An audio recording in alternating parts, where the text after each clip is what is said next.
Sudden पाद में अभी तुरंत आप आनंद में प्रवेश कर जाओ, तुरंत, एक क्षण की देर नहीं है। लेकिन ये इसके लिए सडन पाद भी तो बुद्धि योग में है। जो कोई माने सांझ कर पौका करे विचार, काया में करतार है मिलत न लागे। वैसे तो बड़ा लंबा रास्ता है, पहले ध्यान लगाओ, तब समाधि में जाओ, फिर संयम करो, फिर उच्चतर समाधियों में जाओ, फिर निर्वीज समाधि में जाओ, संस्कार को निर्वीज करो, फिर ऋतंभरा प्रज्ञा तक पहुँचो, तब कहीं निर्माण है। जब पर वैराग्य की स्थिति होगी तब निर्माण सिद्ध होगा। तो बुद्धि योग में तुरंत एक काम हो सकता, लेकिन बुद्धि योग सबके बस में है भी न। तो विज्ञान भाव है। हमारे साहेब रमन साहेब हमें यहाँ एक प्रार्थना करते हैं ना, विज्ञान भाव विकास हो, खूब गाते थे। और इतना जड़मती है वो, सुनता वहीं जाए। विज्ञान भाव सुनकर कौनो मतलब नहीं। वही कबीर साहेब वही बीजे। अरे जेकर विज्ञान भाव हो बीजे, वो कबीर के पीछे पड़ा रहे। कबीर 400 साल पहले रहे, का मतलब कबीर से? कबीर से क्या लेना देना है? मोहम्मद से काल ले जाएगी किसन से?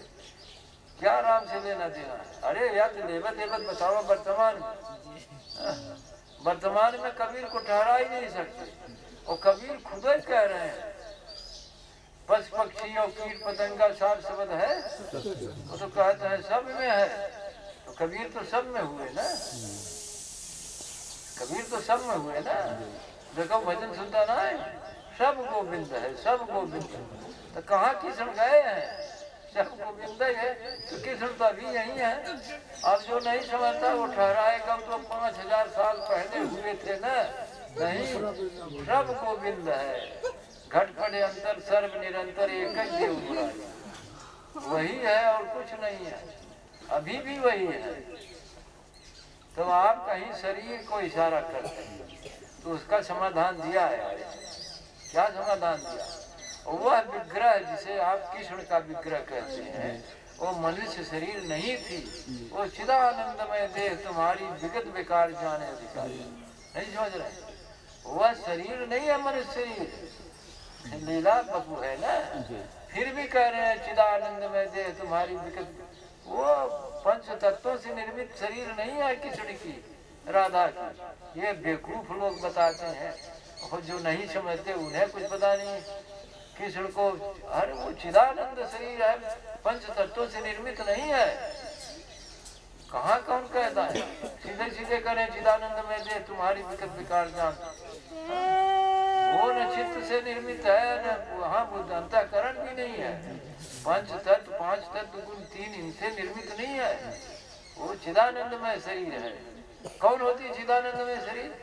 अरे तुम्हारे से बुद्धि एकदम भ्रष्ट तो क्या होता है चिदानंद? चिदानंद में शरीर कोई होती है? जब तोहरे समझना समझ तो हम सब हम शामिल। हाँ हाँ, कृष्ण को कृष्ण का विग्रह जो है चिदानंद रूप है। वो पंच तत्व से प्रकृत तत्वों से निर्मित नहीं, अप्राकृतिक शरीर है वो। राधा जी का शरीर अप्राकृतिक शरीर है। अब कबीर साहब ने कहीं कहीं उसका इशारा किया है, दे नहीं है वो दर्शय दे ही। कहा साहेब कबीर है। अब आपको दर्शता है तो तुम्हारे जब तो भूत देखा था तो वो सही होता है। राम महाराज ने पूछा, 2 जने भूत दिखा दो, ढेर जने को पकड़े हुए डर कुमारी हमसे बताइए ना। ढेर जने को पकड़ता हो कहा देखिए कितना जने की यहाँ उझाई हो सब हमरे में यहाँ आ भूत पकड़ा सब। अब भूत होता कुछ नहीं रेप हो जाए। भूत माने का भूत माने भूत हुई ना, वो कहाँ से वर्तमान में हो। लेकिन आप भूत भी खड़ा कर लेते हैं, कहते है वो है ही नहीं तो है पकड़ू लेते पीछे पकड़ा तो कौन गलत हो पकड़ लेता। अरे यार कुछ बात ही नहीं लोग समझते। तो चिदानंद में देह तुम्हारी विकट विकार जाने। ये नबी वगैरह के ऊपर की चीज है। भगवान क्यों कहे गए चिदानंद में? मोहम्मद की शरीर चिदानंद नहीं थी। मोहम्मद भगवान के नीचे आते हैं, नबी का स्तर है उसका। मुसलमान फड़के लगे आप मोहम्मद के नीचे क्यों बता रहे हैं? अरे नीचे है तो कहाँ बता रहे, ऊपर बताएंगे। नबी रसूल पीर पैगंबर सब नीचे हैं। भगवान की शरीर चिदानंद रूप है और प्राकृतिक शर्तों से नहीं निर्मित है, तो भगवान का जोड़ कैसे हो? अरे कैसे भगवान तो शरीर नहीं पकड़ सकते? तो अब भैया पूछा उनसे वेद वाले से, आप सर्वशक्तिमान क्यों कहते हो उसको? वो शरीर है ना पकड़ सकते हैं, कथक सर्वशक्तिमान है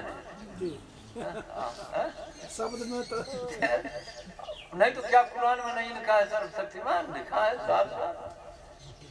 वेद में नहीं लिखा है सर्वशक्तिमान? लिखा है, लिखा है, पढ़ के देखिए। हाँ सर्वशक्तिमान। तो सर्वशक्तिमान में आप कमजोरी दिखा रहे हैं। वह निर्गुण भी है, तुलसीदास कह रहे हैं निर्गुण रूप सुलभ नहीं, सुलभ है, बहुत सुलभ है।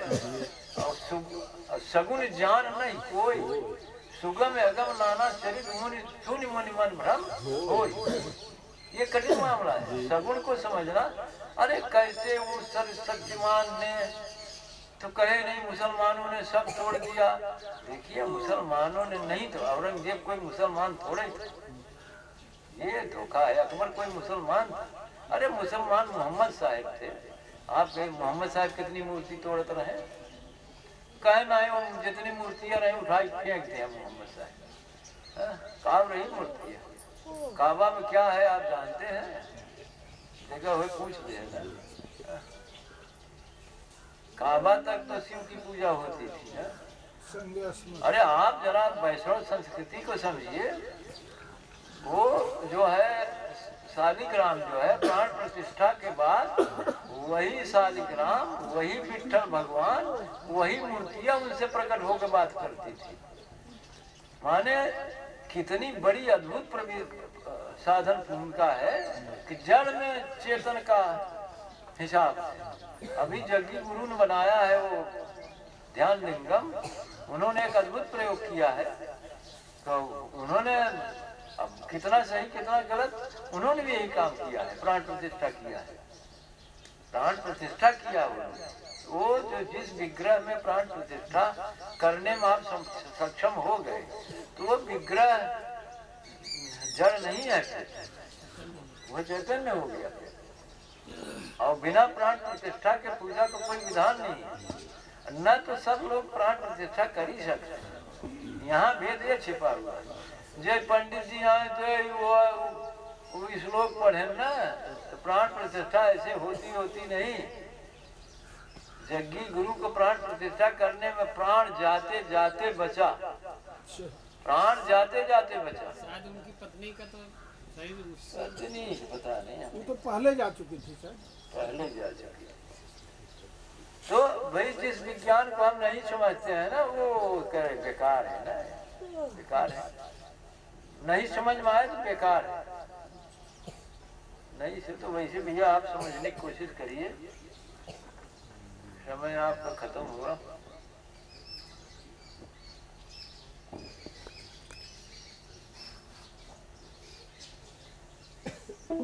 यहाँ पौने 1 बजे।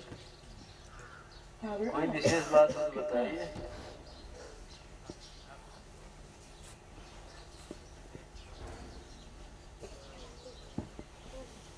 इस शरीरिया में भी तो प्राण प्रतिष्ठा है, देखिए गौर से। चेतना सूरत की धार